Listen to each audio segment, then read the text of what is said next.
Mungu ametupa nafasi, tutakuwa na somo linaloitwa kwa ajili ya mateso makali ya Yesu utuhurumie sisi na dunia nzima. Katika maombi yetu tutatembea na kichwa cha somo kinachoitwa kwa ajili ya mateso makali ya Yesu utuhurumie sisi na dunia nzima. Kwa ajili ya mateso makali ya Yesu utuhurumie sisi na dunia nzima. Ndio kichwa cha somo ambacho Mungu ametupa, tutakuwa nacho kwa muda wa siku zote 3 za mafundisho yetu na maombi yetu. Karibuni sana wapendwa. Nimekueleza somo linaitwa kwa ajili ya mateso makali ya Yesu utuhurumie sisi na dunia nzima. Ninajua wengi tunaposikia huruma ya Mungu na tunaposikia kichwa cha hili somo, moja kwa moja akili zetu zinaenda kwenye ile novena ya huruma ya Mungu. Wala hujakosea. Hata mimi Roho Mtakatifu aliponipa hili somo, alinipa kwa kunitafakarisha mambo kadhaa kutoka pale kwenye ile novena ya huruma ya Mungu au rozari ya huruma ya Mungu. Kwa karibuni sana wapendwa, tutakuwa tukijifunza hapo katika nguvu za Mungu. Moja kwa moja tuanze utangulizi wa somo letu kwa kuangalia kitabu cha Waefeso sura ya 5 ule mstari wa 1 hadi wa 2. Waefeso sura ya 5 mstari wa 1 hadi wa 2. Waefeso 5:1 hadi 2 inasema namna hii: hivyo mfuateni Mungu kama watoto wanaopendwa, mkaenende katika upendo kama Kristo naye alivyowapenda ninyi, tena akajitoa kwa ajili yetu, sadaka na dhabihu kwa Mungu kuwa harufu ya manukato. Kisikiliza hili neno linatueleza kwamba tumfuate Mungu kama watoto wanaopendwa. Alafu tunaambiwa tena tuenende katika upendo kama Kristo naye alivyotupenda sisi, akajitoa kwa ajili yetu, kuwa sadaka na dhabihu kwa Mungu kuwa harufu ya manukato. Sasa ukikaa kulitafakari ili neno kwa mapana, utagundua mambo makubwa mawili pale ndani.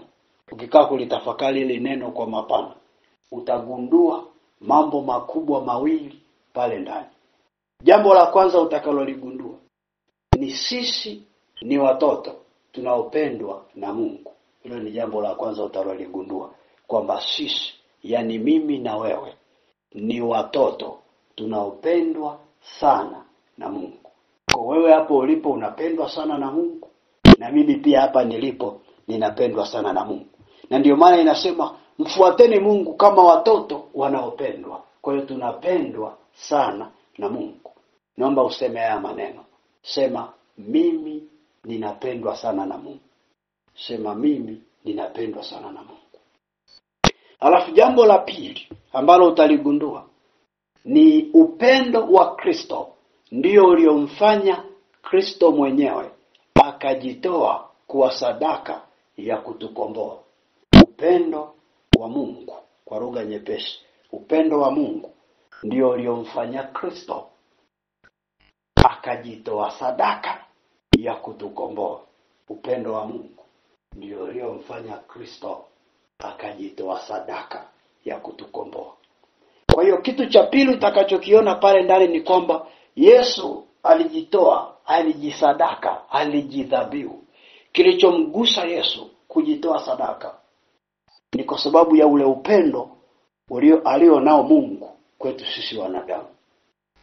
Angalia hata kitabu kingine cha waraka wa kwanza wa Yohane sura ya 4 ule mstari wa 7 hadi wa 10. Waraka wa kwanza wa Yohane 4:7-10. Waraka wa kwanza wa Yohane 4:7-10 inasema namna hii: wapenzi, mpendane kwa kuwa pendo latoka kwa Mungu, na kila apendaye amezaliwa na Mungu, naye anamjua Mungu. Yeye asiyependa hakumjua Mungu, kwa maana Mungu ni upendo.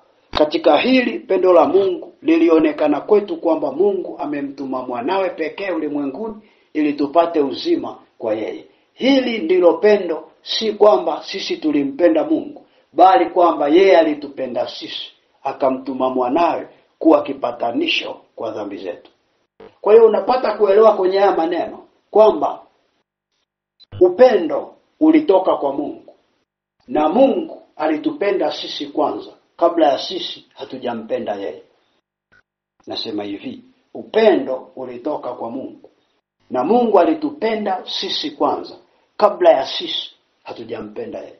Na Mungu alipotupenda, kilichomsukuma ni kumtoa Yesu kuwa sadaka ya kipatanisho cha dhambi zetu. Kwa hiyo bila Yesu mimi na Mungu hatupatani.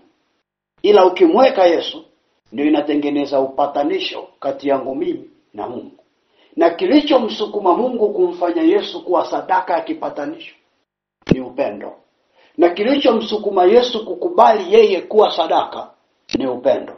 Kwa hadi sasa unapata kuelewa kwamba Mungu ndani ya ufalme wake kumejaa upendo mwingi. Mungu ndani ya ufalme wake kumejaa upendo mwingi, kwa sababu yeye alitoa sadaka kwa upendo, na mwanae alikubali kuwa sadaka kwa upendo, na hata Roho Mtakatifu anaishi na sisi kwa upendo. Na ndio maana nakueleza hivi, ndani ya Mungu katika ufalme wake kumejaa upendo mwingi usio na mipaka wala kikomo. Na ndio maana hata kama tunakosea, tunaanguka, tunatenda dhambi mara nyingi, tunamkasirisha Mungu mara nyingi, tunapita kwenye mapito magumu mara nyingi, lakini yeye Mungu hajawahi kuacha kutupenda. Hata ukapita pagumu kiasi gani, Mungu hajaacha kukupenda. Hata ukaanguka mara nyingi kiasi gani, Mungu hajaacha kukupenda. Amekupenda kabla hujazaliwa, na hata ulipozaliwa ameendelea kukupenda. Hata ulipomkataa kwa kuishi maisha ya dhambi, yeye ameendelea kukupenda. Hata umeingia kwenye Ukristo, yeye ameendelea kukupenda. Habadiliki. Sisi wanadamu ndio tunabadilika, na tunabadilikiana na kumbadilikia Mungu. Ila Mungu yeye kwetu ni yule yule. Hata tufanye kitu gani, haachi kutupenda. Na hata hichi kitu Paulo, Roho Mtakatifu alimfunulia mapema sana, akawaeleza hata Warumi. Na sisi tukisikia kanisa la leo kutoka kile kitabu cha Warumi sura ya 8, ule mstari wa 35 hadi wa 39.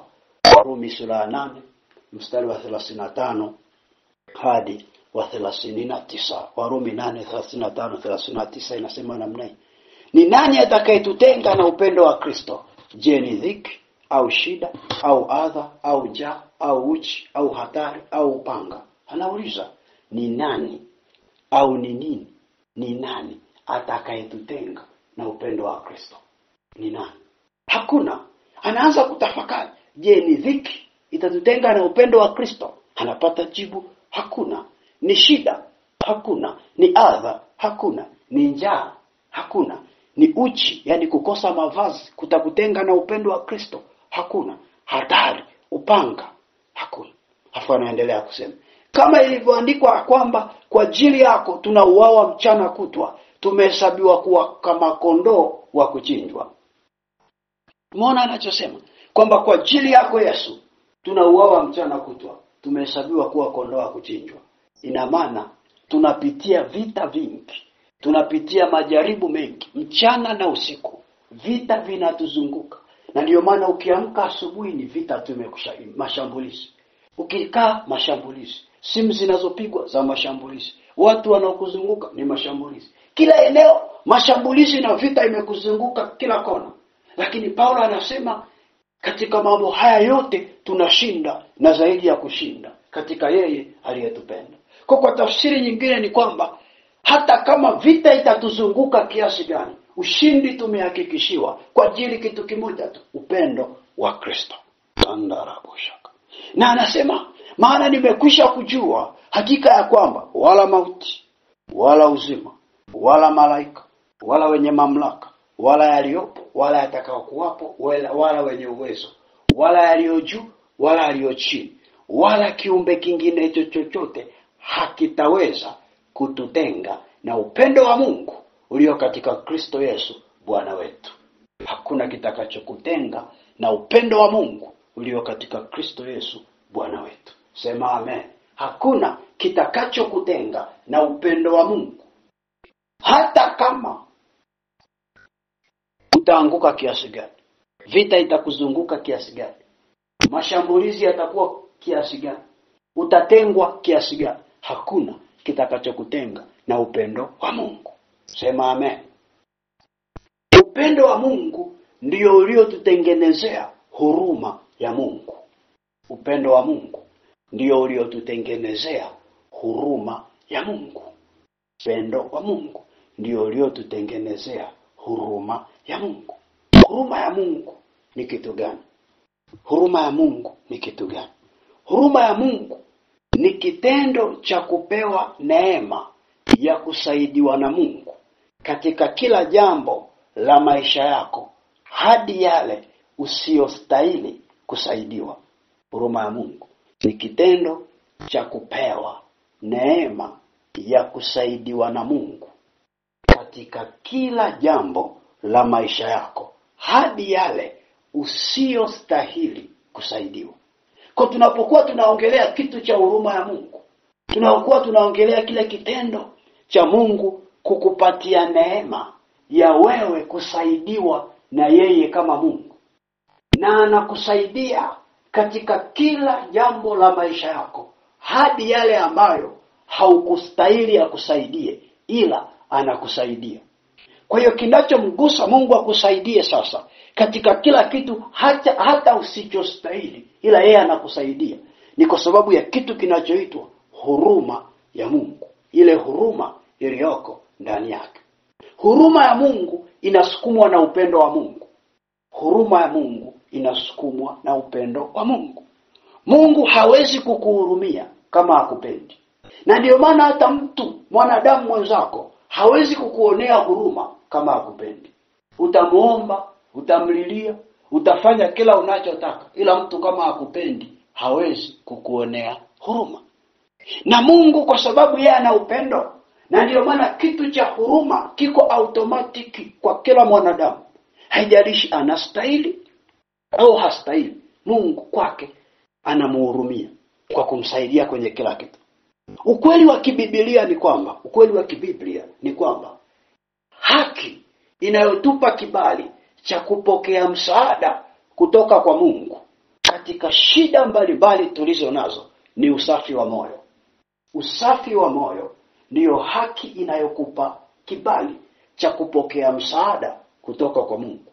Usafi wa moyo ni kitu gani? Usafi wa moyo ni kitu gani? Usafi wa moyo ni hali ya kutokuwa na dhambi hata moja moyoni mwako. Usafi wa moyo ni hali ya kutokuwa na dhambi hata moja moyoni mwako. Kwa hiyo, ili upokee msaada wa kimungu kimaandiko, ni unatakiwa usiwe na dhambi hata moja. Kasome Torati. Torati inasema ili ubarikiwe lazima utende mema. Lakini kwa sababu ya huruma ya Mungu anambariki kila mtu. Kibiblia ni kwamba ukisimama mbele za Mungu katika kufanya jambo lolote la kiibada, kama ndani yako una dhambi, unatakiwa kufa hapo hapo. Nafikiri nakutania. Ndivyo Biblia inasema. Ukisimama mbele zake Mungu kama una dhambi, unatakiwa kufa hapo hapo. Hasa tujiulize, ni nani hapa ambaye hana dhambi? Ngoja nikuonyeshe mfano wa wana wa Haruni. Nikuonyeshe mifano kadhaa. Tuanze na mfano wa wana wa Haruni ili kuna kitu upate ndani yako. Kandarapa koriasa. Angalia kitabu cha Walawi ile sura ya 16, ule mstari wa kwanza na wa pili. Kitabu cha Walawi sura ya 16, mstari wa kwanza na wa pili. Walawi 16:1-2 inasema namna hii. Bwana akasema na Musa baada ya kufa kwa hao wana wawili wa Haruni. Walipokaribia mbele za Bwana wakafa. Bwana akamwambia Musa, sema na Haruni ndugu yako kwamba asiingie wakati wowote katika mahali patakatifu ndani ya pazia, mbele ya kiti cha rehema kilicho juu ya sanduku, asije akafa, maana mimi nitaonekana katika lile wingu juu ya kiti cha rehema. Nisikilize. Mungu akamwambia Musa, mwambie Haruni asiingie mbele yangu, asije akafa. Hiyo ni baada ya watoto wake wawili Haruni kufa. Nisikilize vizuri. Kilichowaua watoto wa Haruni walipoingia mbele za Mungu kwenye ibada, ni kwa sababu ndani yao walikuwa na dhambi. Ndio kilichowaua. Na ndio maana Mungu akamwambia Musa, mtazalishe na Haruni asije akacheza na madhabahu. Atakapoingia mbele yangu asiingie, atakaposogea asiingie. Maana akiingia naye atakufa kama watoto wake walivyokufa. Kwa unaelewa kwamba kilichowaua watoto wa Haruni ni dhambi. Na hata Haruni akiingia atakufa kwa sababu naye ndani yake ana dhambi. Swali la kujiuliza, mimi na wewe, ni mara ngapi tumeingia ibadani Jumapili? Tumeingia kanisani kwenye misa, tumeingia kanisani siku za kawaida, na tuna dhambi. Mbona hatukuanguka tukafa kama wana wa Haruni? Jiulize tu. Maana Biblia inasema ukiingia ibadani unakufa kama una dhambi. Lakini mimi na wewe tumeingia mara ngapi na hatujafa? Jibu litabaki kuwa moja tu, ni kwa sababu ya huruma ya Mungu. Si kwamba wana wa Haruni walikuwa na dhambi sana kuliko sisi tulizonazo leo. No. Tena wengine mko hapa, ndani yako kuna dhambi kuliko hata za wana wa Haruni. Lakini unaingia kanisani kila siku, achovya maji ya baraka, umepewa na kuwa kiongozi wa halmashauri ya walei, umevaa na rozari kubwa, msalaba mkubwa, na ndani yako una dhambi. Mbona hujaanguka ukafa? Ila wana wa Haruni walikufa hapo hapo. Kwa hiyo kinachokusaidia ni huruma ya Mungu. Tanielewa tu uko mbele. Kuja nikuonyeshe mfano wa pili. Tuangalie mfano wa Wafilisti. Wafilisti walipochukua sanduku la agano la Mungu wa Israeli, wakaliingiza kwenye nchi yao, walipigwa majipu mji mzima. Angalia kitabu cha Samueli wa kwanza, ile sura ya 5 mstari wa kwanza na ule mstari wa 6 hadi wa 7. Samueli wa kwanza sura ya 5 mstari wa kwanza na wa 6 hadi wa 7. Samueli wa kwanza sura ya 5 mstari wa kwanza na wa 6 hadi wa 7 inasema namna hii. Basi Wafilisti walikuwa wamelichukua sanduku la Mungu, wakaenda nalo kutoka Eben-Ezeri hata Ashdodi. Lakini mkono wa Bwana ulikuwa mzito juu ya watu wa Ashdodi, akawaharibu, akawapiga kwa majipu huko Ashdodi na mipakani mwake. Kisha hao watu wa Ashdodi walipoona ilivyokuwa, walisema, hilo sanduku la Mungu wa Israeli halitakaa kwetu, kwa maana mkono wake ni mzito juu yetu na juu ya Dagon mungu wetu. Nisikilize vizuri, kanisa la Mungu. Wafilisti walichukua sanduku la Mungu wa Israeli, wakalipeleka kwenye mji wao wa Ashdodi, wakakaa nalo. Kilichotokea, mji mzima walipigwa majipu. Nini kilichosababisha walipigwa majipu? Ni kwa sababu wao hawakuwa wanamwamini Mungu wa Israeli. Walikuwa na mungu wao mwingine anaitwa Dagon. Na waliwanyang'anya Waisraeli sanduku kwa sababu Wafilisti waliamini kwamba hilo sanduku ndio linalowasaidia Waisraeli, ndio uchawi wao. Kwa tukiwanyang'anya hawatakuwa na nguvu, kwa sababu kipindi kile palikuwa pana ugomvi wa kisiasa, ugomvi wa kimadaraka kati yao na Waisraeli. Na ndio maana wakasema tuwanyang'anye sanduku. Kilichotokea, sifa ya kushika lile sanduku ni usafi wa moyo. Ndani yako kuwe kusafi. Na wao Wafilisti wakashika, na ili hali ndani yao hakukuwa kusafi, kulikuwa kuchafu. Kwa kilichotokea ni kwamba pale mji mzima wakapigwa na majipu. Kwa walipopigwa majipu, wakaona hichi kitu si cha kwetu, tukirudishe. Sasa nisikilize, mtu wa Mungu aliye hai. Hii ni kanuni ya ulimwengu wa roho. Ukishika kitu cha hekalu, ini hali wewe ni mchafu, unapaswa kupigwa adhabu hapo hapo. Ndivyo Biblia ilivyosema. Soma vizuri Biblia yako. Na ndio maana hata Wafilisti waliposhika sanduku la hekalu, walipigwa majipu hapo hapo. Sasa tu jiulize hili swali. Mimi na wewe, ni mara ngapi tumegusa na kuvaa vitu vitakatifu na ini hali ndani yetu ni wachafu? Mara ngapi? Mara ngapi umevaa rosari? Mara ngapi umeshika Biblia? Umeshika msalaba? Umevaa kanzu ya msoma masomo ya Jumapili kanisani? Ukapanda na altareni ukasoma somo la kwanza, ukasoma somo la pili. Huku ndani yako ni kuchafu. Ni mara ngapi? Unakuta ni mara nyingi sana umefanya namna hiyo. Umewahi kujiuliza, mtu anatoka amempiga mke wake usiku, afu asubuhi anavaa kanzu, anasimama altareni kusoma somo la kwanza, somo lililoandikwa na nabii Isaya. Anasoma namna hiyo, afu usiku huo amempiga mke wake. Usiku huo amemtukana mume wake. Usiku huo ametoka kuloga, afu asubuhi anasema. Umewahi kujiuliza hicho kitu? Ni mara ngapi unashika Biblia namna hii?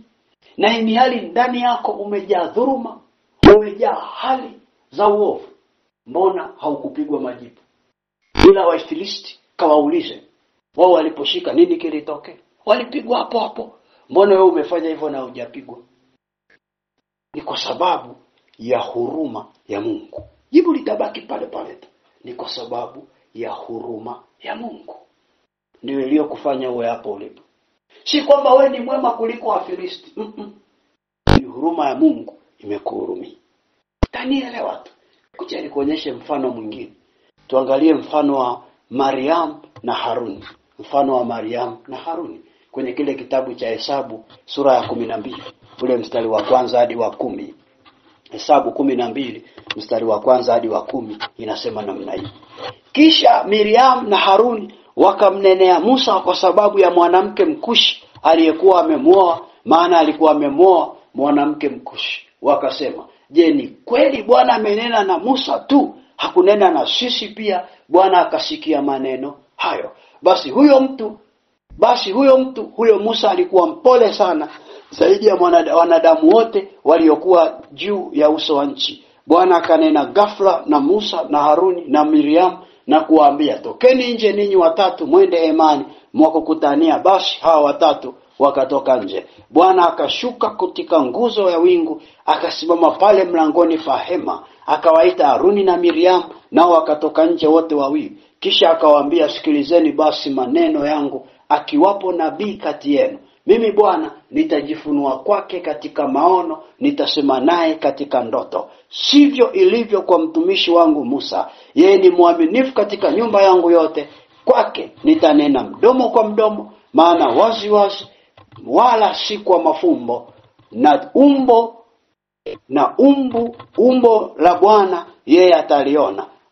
Mbona basi ninyi hamkuogopa kumnena mtumishi wangu huyo Musa? Hasira za Bwana zikawaka juu yao, naye akaenda zake. Kisha hilo wingu likaondoka toka pale juu ya hema, na tazama Miriam akawa mwenye ukoma mweupe kama theluji. Haruni akamwangalia Miriam, na tazama yu mwenye ukoma. Oh, haleluya, kanisa la Bwana. Tumsifu Yesu Kristo, watu wa Bwana. Haleluya, watu wa Bwana. Nisikilize vizuri. Miriam na Haruni walimsema vibaya Musa. Ndio Biblia inasema, kama umeisikiliza vizuri. Na kilichofanya wamseme ni kwa sababu Musa alioa mwanamke Mkushi. Wakaanza kumsema. Wakasema, hivi huyu ni Mungu ndiye amemsemesha afanye hivyo? Mbona Mungu anaongea naye peke yake tu? Wakaanza kumsengenya namna hiyo. Mungu akawatazama namna wanavyomsema. Mungu akaja akawaambia, ingieni hekaluni. Wakaingia. Walipoingia tena Mungu akamwambia Miriam na Musa na Haruni, tokeni nje. Walipotoka Mungu akawaambia maneno magumu sana. Akawaambia, akiwepo nabii katikati yenu, nitasema naye kwa maono na kwa ndoto na kwa mafumbo. Ila si Musa. Musa yeye ni mwaminifu sana kwangu, na hakuna mwaminifu kama yeye. Hivyo basi yeye kwake ataliona umbo la Mungu, na nitazungumza naye mdomo kwa mdomo. Alafu pale yule Miriam alianzisha maneno ya uchongezi juu ya mtumishi wa Mungu, akapigwa ukoma. Kwa hiyo kilichomfanya Miriam apigwe ukoma na Mungu ni kwa sababu alimsema vibaya mtumishi wake ambaye ni Musa. Nasema hivi, kilichosababishwa Miriam akapigwa ukoma ni kwa sababu alimsema vibaya mtumishi wa Mungu ambaye ni Musa. Kwa hiyo iko wazi kabisa kwamba ukimsema vibaya mtumishi wa Mungu unatakiwa kupigwa ukoma hapo hapo kama alivyopigwa Miriam. Sasa tujiulize tu, mimi na wewe, ni mara ngapi tumewasema vibaya watumishi wa Mungu na hatujapigwa ukoma? Ni mara ngapi umewatukana watumishi wa Mungu? Ni mara ngapi? Ni mara ngapi umetukana vikundi vya sala? Ni mara ngapi umeyatukana makanisa mengi? Ni mara ngapi?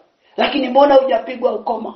Kwa sababu unapotukana mtumishi wa Mungu ni sawa na umemtukana Mungu aliyomo ndani yake.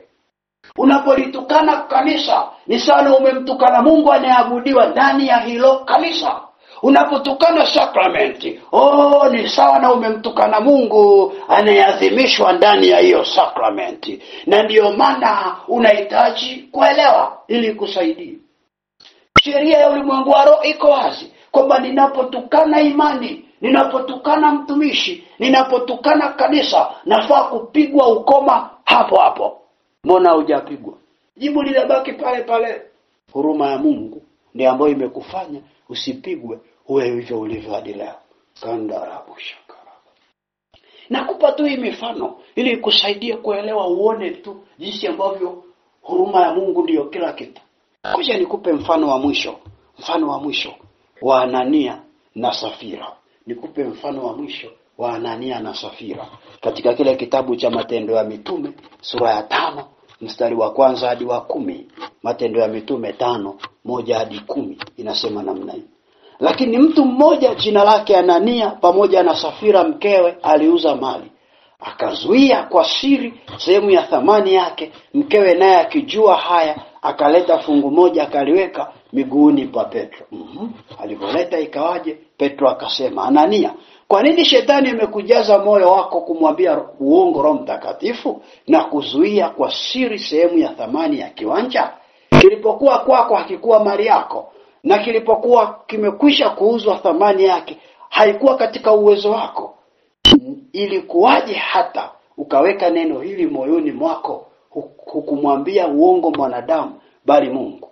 Anania aliposikia maneno haya akaanguka akafa. Hofu nyingi ikawapata watu wote waliosikia haya. Angalia kilichotokea. Vijana wakaondoka wakamtia katika sanda, wakamchukua nje wakamzika. Angalia kinachoendelea kutokea. Hata muda wa saa 3 baadaye mkewe akaingia, naye hana habari ya hayo yaliyotokea. Petro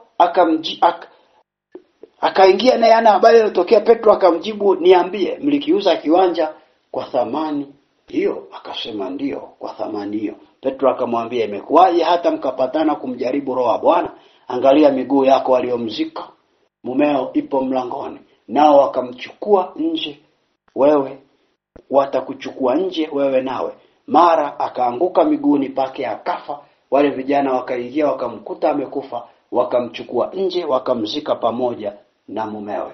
Haleluya, kanisa la Bwana. Msifu Yesu Kristo, watu wa Mungu aliye hai. Mungu ni mwema, kanisa la Bwana. Nisikilize vizuri.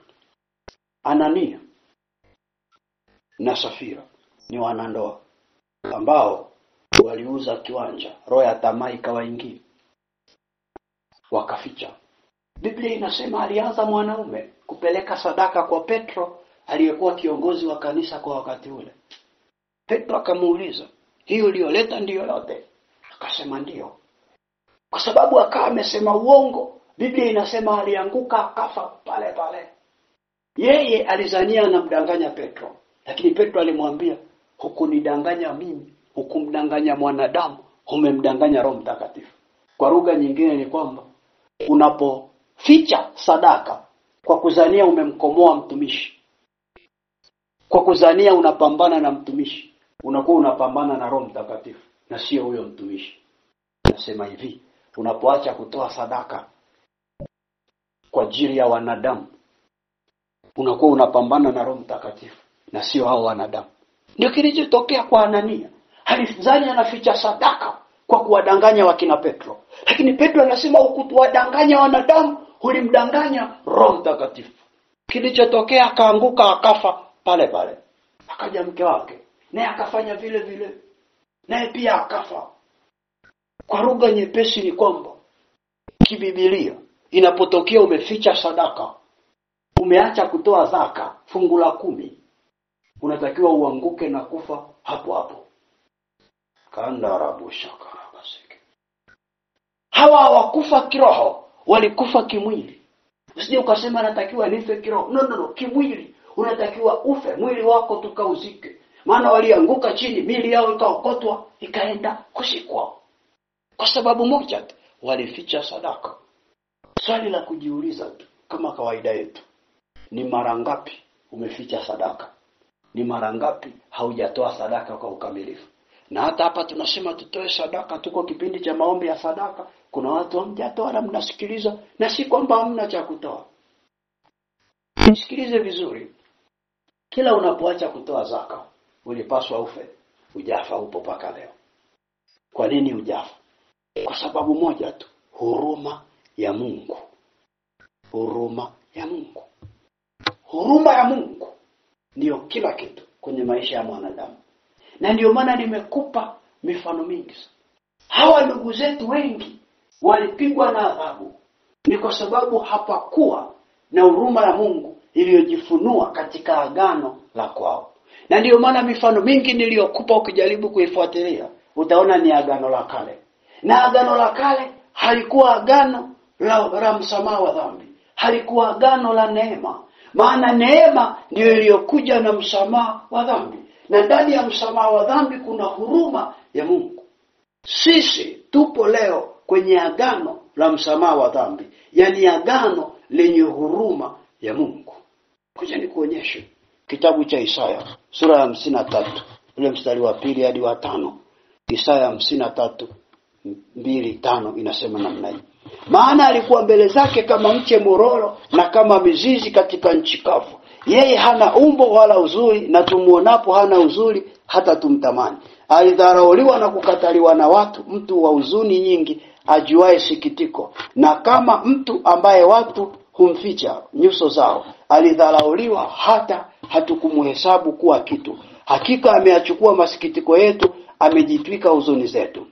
Lakini tulimdhania ya kuwa amepigwa na Mungu na kuteswa. Bali alijeruhiwa kwa makosa yetu, alichubuliwa kwa maovu yetu. Adhabu ya amani yetu ilikuwa juu yake, na kwa kupigwa kwake sisi tumepona.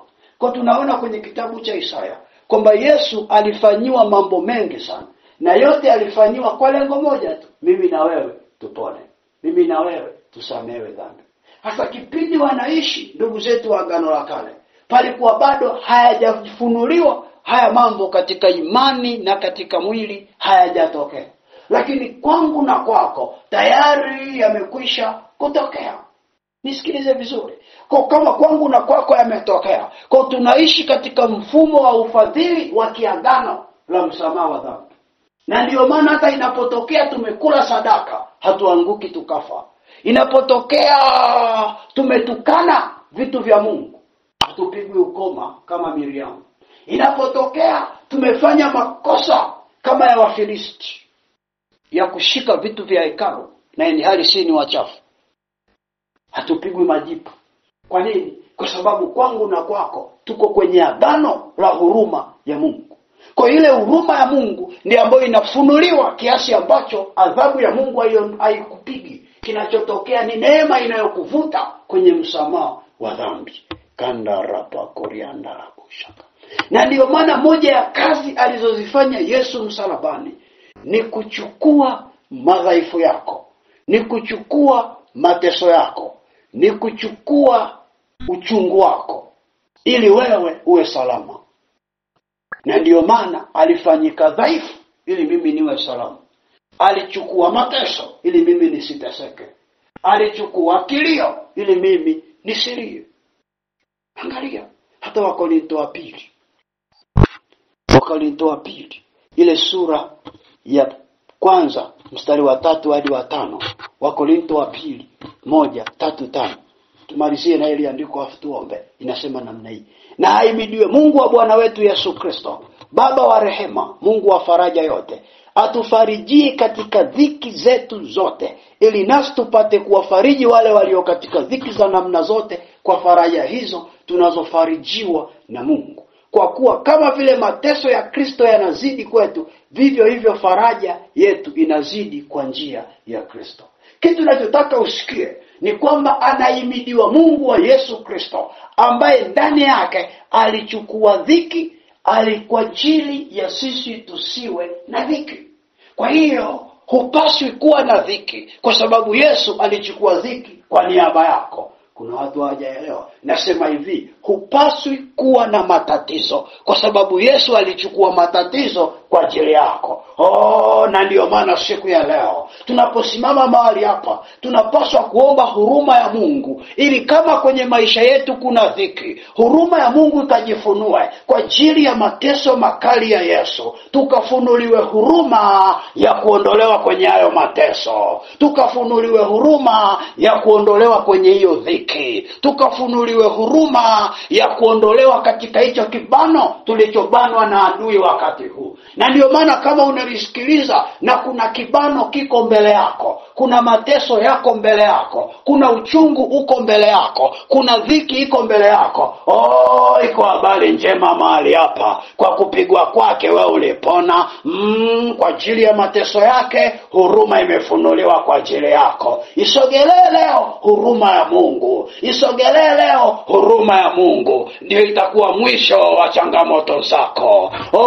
Ndio itakuwa mwisho wa matatizo yako. Karapa koriasaka, rapa korianda rabusha karabaseke, karapori kanda rabusa karabakora kamanda rabusaka. Huruma ya Mungu imefunuliwa, huruma ya Mungu imefunuliwa. Rapo shakarabaseke. Tutaenda kuomba muda huu, tutaenda kuomba huruma ya Mungu ipite kwenye maisha kila mtu aliyoko hapa, ili yale yote ambayo yamemkamata yakamwachie. Maana huruma ya Mungu ipo kazi.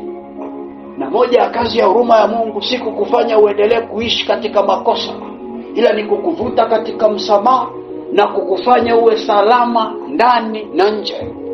Na ndio maana haina haja changamoto kukushikilia, haina haja mauti kukushikilia.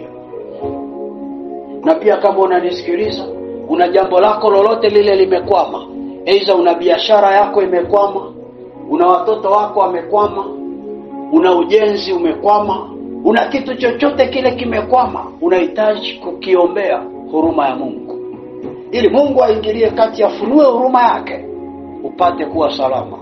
Kandara bakorianda raboshaka, rakasa karapa koriakanda rabashiki, rabosh rikirapa kariakanda rabosha.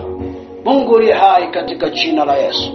Tazama Baba, watoto wako tunasogea mahali hapa Bwana.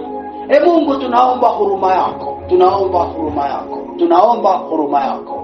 Maana maisha yetu yamekwama katika maovu, yamekwama katika vita, yamekwama katika mashambulizi. Na umetusemesha kwa neno lako kwamba tuko agano la msamaha. Nasi Mungu tunaukimbilia msamaha mbele zako, tunakimbilia huruma yako mbele zako. Maana kuna wakati tumejihesabia haki, na ili hali kumbe ndani yetu tumefungwa na kamba za uovu.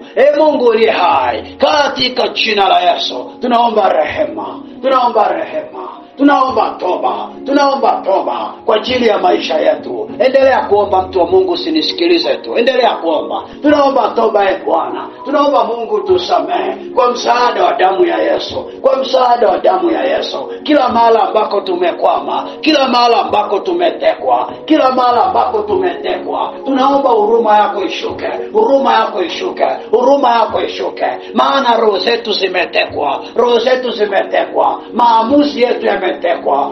Mungu, tazama watoto wako hawa, wengine wanapita mahala ambako hawajui waamue nini, hawajui wafanye nini. Wamezungukwa na giza kiasi ambacho hawaoni pa kwenda, hawaoni cha kufanya, hawaoni cha kuamua. Kila kitu kimewakataa. Wanaishi kwenye hali ambazo sio za kwao. Wanatamani kutoka, lakini hawajui wakitoka waende wapi. kwa ajili ya mateso makali ya Yesu. Naomba Yesu mhurumie yule dada, naomba Yesu mhurumie yule kaka, naomba Yesu mhurumie yule kijana, naomba Yesu mhurumie yule mtoto kwa ajili ya mateso makali ya Yesu. Utuhurumie sisi na dunia nzima kwa ajili ya mateso makali ya Yesu. Utuhurumie sisi na dunia nzima. Naomba huruma ya Mungu ijifunue, huruma ya Mungu ijifunue kwa kila mtu aliyoko hapa. Huruma ya Mungu ijifunue, huruma ya Mungu ijifunue kwa kila nafsi iliyoko hapa. Mashetani yaliyokukamata yakuachie katika jina la Yesu. Majanga yaliyokushika yakuachie katika jina la Yesu.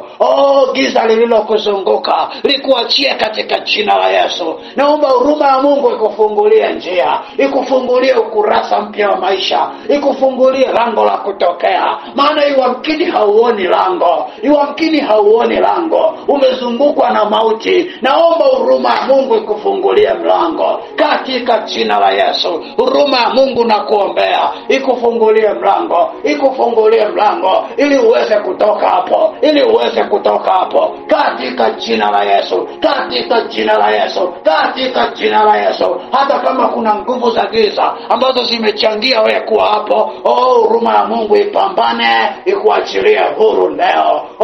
Yamkini kuna dhambi imekamata nafsi yako, huruma ya Mungu ipite iondoe hiyo dhambi ili upate kufunguliwa nafasi nyingine katika jina la Yesu Kristo, katika jina la Yesu Kristo. Kibali ulichopoteza, kibali ulichopoteza, ninaomba huruma ya Mungu ishuke kwa ajili yako, kwa ajili ya mateso makali ya Yesu. Naomba Mungu ujifunue kwa ajili ya watoto wako walioko hapa ambao wamepoteza kibali. Wengine wamepoteza kibali katika ndoa, wamepoteza kibali katika ndoa, na ndio maana hawasikii raha tena kwenye hizo ndoa, hawasikii furaha tena kwenye hizo ndoa, bali vita na mapambano yamewazunguka. Ninaomba Mungu katika huruma yako kwa ajili ya mateso makali ya Yesu, naomba Mungu uhurumie hizo ndoa, uhurumie hizo ndoa, uhurumie hizo ndoa. Mateso yako Yesu na uchungu wako Yesu, ninaomba umeze hayo mateso na huo uchungu uliopo kwenye hizo ndoa, na ile amani iliyopatikana katika msalaba wako, naomba hiyo amani kapatikane kwenye hizo ndoa zilizopoteza amani katika jina la Yesu. Kila mtoto wako aliyoko hapa, ndoa yake ikapokea amani kwa jina la Yesu, kwa jina la Yesu, kwa jina la Yesu, kwa jina la Yesu.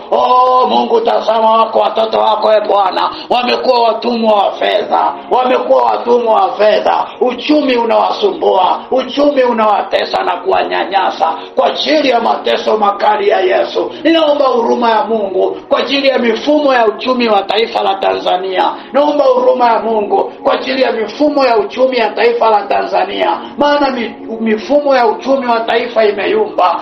Mungu, naomba huruma yako jifunue kwa ajili ya mateso makali ya Yesu. Mungu, naomba uhurumie uchumi wa taifa, iwe ni Kenya, naomba ujifunue huruma yako Bwana kwa ajili ya taifa la Kenya, iwe ni Uganda, iwe ni Kongo. Mungu, kila taifa lililoko hapa, Mungu, naomba huruma yako ijifunue kwa ajili ya uchumi wa dunia nzima, katika kila mifumo ambako kuna uchafu. Naomba huruma ya Mungu ijifunue, naomba wokovu ujifunue katika jina la Yesu Kristo. Mungu, naomba huruma yako imuokoe huyu baba ambaye anapita pagumu kwenye uchumi. Njaa imemzunguka, madeni yamemzunguka, shida za kodi ya nyumba, orapako riasakarapo. Mungu, naomba ujifunue hata kwa huyu mtoto wako aliyopoteza nafasi yake kazini, aliyopoteza nafasi yake ya kiuchumi. Rapako riasaka, naomba huruma yako ijifunue Bwana, upate kumpigania, upate kumpigania, upate kumponya katika jina la Yesu. Maana Mungu, tunaamini katika yote tunashinda na zaidi ya kushinda, maana hakuna kitakachotutenga na upendo wako. Bwana, tazama kuna mambo mengi yanatuvuta Bwana, rapa koria sakarapo. Kuna wengine hawana nguvu ya kupambana, naomba huruma yako ijifunue leo kwa ajili yao, wakapokee nguvu ya kupambana. Hata roho zote zilizoinuka kuwapinga, Mungu, naomba huruma yako iwape nguvu wa watoto wako wako, wapate kupambana na wapate kushinda na zaidi ya kushinda katika jina la Yesu. Maana tunaamini kwako kuna neema ya ushindi, kwako kuna neema ya ushindi. Maana katika msalaba wako upendo wako ulijifunua. Rapako riasaka rapo. Tunaomba huruma yako Bwana hata kwa ajili ya matukio yanayoendelea ndani ya nchi Bwana. Huruma yako ijifunue hata watoto wasiibiwe. Huruma yako ijifunue Bwana. Rapako riakanda rabu shakarabusiki. Roho ya umwagaji damu tunaikataa kwa taifa Bwana. Tunakataa Bwana. Karapako rianda rabu shakarabasiki. Rapako ria rapaka rabu shakarapaka rakasaka. Huruma yako ipite Bwana. Endelea kuomba mtu wa Mungu. Sijui ndani yako unasikia kuomba huruma ya Mungu kwenye eneo gani la maisha yako. Endelea tu kuita huruma ya Mungu. Ita tu huruma ya Mungu. Rama korika ndarabu shaka. Rikisi kiraboshi kirabosiki. Endelea tu kuita huruma ya Mungu, usiache. Rapora kandaraka shikiraboshi. Endelea tu kuita huruma ya Mungu, usiache mtoto wa Yesu. Endelea tu kuita huruma ya Mungu. Rapakora kanderebosha. Baba, huruma yako ijifunue kwa vijana. Rikaria kanderebosha karabaseke. Wasitoe mimba Bwana. Rapoko rakande keri kama karabosha. Huruma yako ijifunue Mungu Baba kwa wajasiria mali. Rapako rakasha karapa. Rapako rikandarabasha. Huruma yako ijifunue kwa imani ya kanisa ikue na kuongezeka. Rakari kake keri kika kayaka. Huruma yako ijifunue Mungu Baba. Rapaka yaka saka. Kwa matukio ya ushoga na usagaji, huruma yako Mungu ijifunue. Ijifunue kwa ajili ya wanandoa. Rapako rabushaka. Makanda rapaka rabaseke. Kanda rabuko rakasiki rabush. Rabush. Rakande rebush.